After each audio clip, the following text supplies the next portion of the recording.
Fox News alert. Queen Elizabeth II died peacefully at her castle in Scotland this afternoon at the age of 96. Before her passing, she was visited by friends and family who traveled far and wide to say their last goodbyes. In a fitting tribute, a double rainbow hung over Buckingham Palace as mourners gathered outside to honor her life. Her son Charles will now succeed her and become king. Elizabeth led the British monarchy for 70 years, the longest run of any king or queen in British history. Though her public schedule was greatly reduced in recent months, she met with new Prime Minister Liz Truss just 2 days ago. But sadly, her passing is the closing chapter of a now bygone era. Her reign is the connective tissue between generations. Presidents and prime ministers came and went, but Queen Elizabeth stayed constant, always managing to stay above the political fray. She was the first thrust into the public eye during World War II, while still a princess. Though just a child, she didn't flee the country as Nazi planes blitzed London, and she saw the devastation of those attacks firsthand. Those horrors clearly affected her and forged her commitment to a life of service. I declare before you all that my whole life, whether it be long or short, shall be devoted to your service and to the service of our great imperial family. Speaking of that imperial family, the Queen helped accelerate decolonization of the British Empire. During the 1960s and 70s, more than 20 countries gained independence from Britain as part of a planned transition to self-government.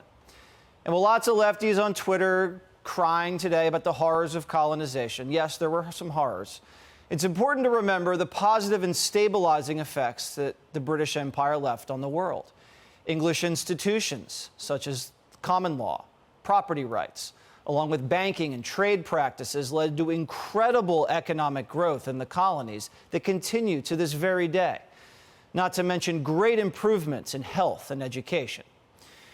America, of course, is a former British colony, and as such, we have a unique connection to England and the royal family. We have a long shared history with Britain. We have very similar values and carry ourselves with a very similar sense of purpose. As Queen, Elizabeth cultivated that special relationship between Britain and America. Elizabeth's reign lasted 14 American presidencies, from Harry Truman all the way to Joe Biden. And she met with all of them, aside from LBJ. She had a great relationship with Richard Nixon, so much so that Tricky Dick was openly scheming to set his daughter Tricia up with Prince Charles. She visited Gerald Ford at the White House to mark the 200-year anniversary of the American Revolution, and they cut a rug quite nicely. She was perhaps closest with Ronald Reagan. They bonded over their love of horseback riding and worked closely as Cold War allies. Unhappily, subsequent events have continued to put our values and our ideals to the test. We have seen continued war, terrorism, and human oppression in too many quarters of the globe. We're challenged to restrain and reduce the destructive power of nuclear weapons. Yet we must maintain our strength in the face of the enormous military buildup of our adversaries. Reagan even invited the Queen to visit him in San Francisco, where she had a little fun at the president's expense. I knew before we came that we had exported many of our traditions to the United States, but I had not realized before that weather was one of them. By far the most important idea which we share is our belief in freedom. We are deeply grateful for the unstinting contribution of the United States to the maintenance of the Western Alliance.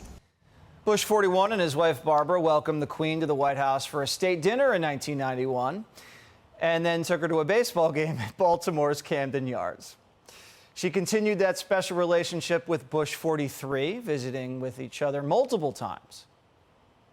Mr. President, I wondered whether I should start this toast saying, when I was here in 1776. But I don't think I will. Over our 6 days in the United States, we have much enjoyed the chance to dwell on the history of the relationship between our two countries, as well as celebrating its present strength and vitality. And when America came under attack from radical Islamic terrorism, she showed her undying support for our country with this very thoughtful gesture after 9/11. We are told that at the request of the Queen, the Coldstream Guards Band played the Star-Spangled Banner. Let's listen.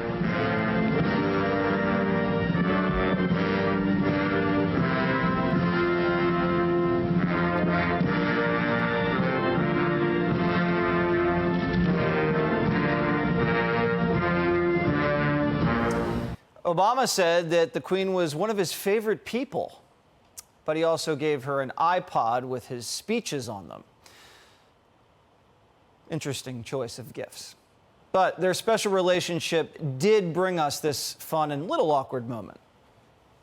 To Her Majesty, the Queen, for the vitality of the special relationship between our peoples, and, in the words of Shakespeare, to this blessed plot, this earth, this realm, this England. To the Queen. Did not nail the toast. Joe Biden famously said the Queen reminded him of his mother, which I guess is a compliment. He visited the British Embassy in Washington this afternoon to sign her condolence book. But few presidents enjoyed their trip to Buckingham Palace more than Trump, who fell in love with the pomp and circumstance, of course. And there are some people who say that the Queen never had a better time.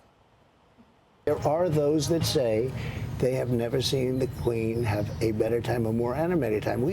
We had a period where we were talking solid straight. I didn't even know who the other people at the table were. Never spoke to them. We just had a great time together. Are you going to keep and leave it to Donald Trump to best sum up what the Queen meant to America and England? From the Second World War to today, Her Majesty has stood as a constant symbol of these priceless traditions. She has embodied the spirit of dignity, duty, and patriotism that beats proudly in every British heart. On behalf of all Americans, I offer a toast to the eternal friendship of our people, the vitality of our nations, and to the long-cherished and truly remarkable reign of Her Majesty, the Queen. Hey, Sean Hannity here. Hey, click here to subscribe to Fox News YouTube page and catch our hottest interviews and most compelling analysis. You will not get it anywhere else.